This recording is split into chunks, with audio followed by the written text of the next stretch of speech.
Hi guys, welcome back sa aking YouTube channel. And pag-uusapan naman natin ngayon guys, itong year 2000 na 10 piso. Pero bago yan guys, kung bago ka sa aking channel at gusto mong malaman yung mga value ng mga Philippine coins na hawak ninyo, ay mag-subscribe lang kayo guys dito sa ating channel. So balik tayo guys dito sa 10 piso na year 2000, which is hinahanap din ng mga collectors, especially yung mga nagbubuo ng mga years ng mga 10 piso, which is from 2000 to 2017. Bukod sa 2007 tsaka 2009, which is yun talaga yung hard to find, yung iba kinoconsider itong year 2000 as parang semi-hard to find.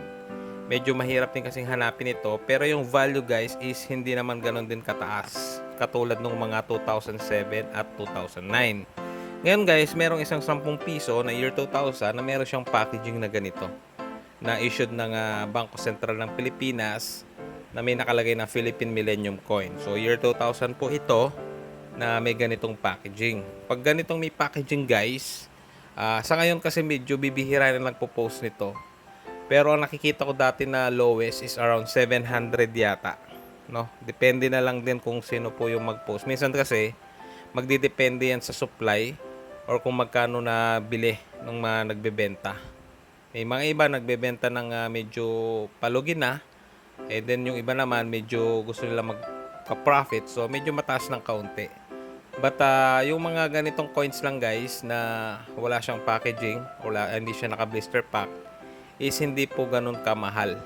And siguro nag-range lang siya ng around 50 to 200. Depende na lang din guys no sa seller.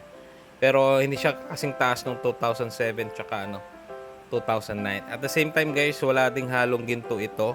Katulad nung iba na sinasabi na may halo pong ginto yung year 2000. So, ganun lang po yung price niya sa ngayon, no? So, yun lang guys. Salamat sa panonood.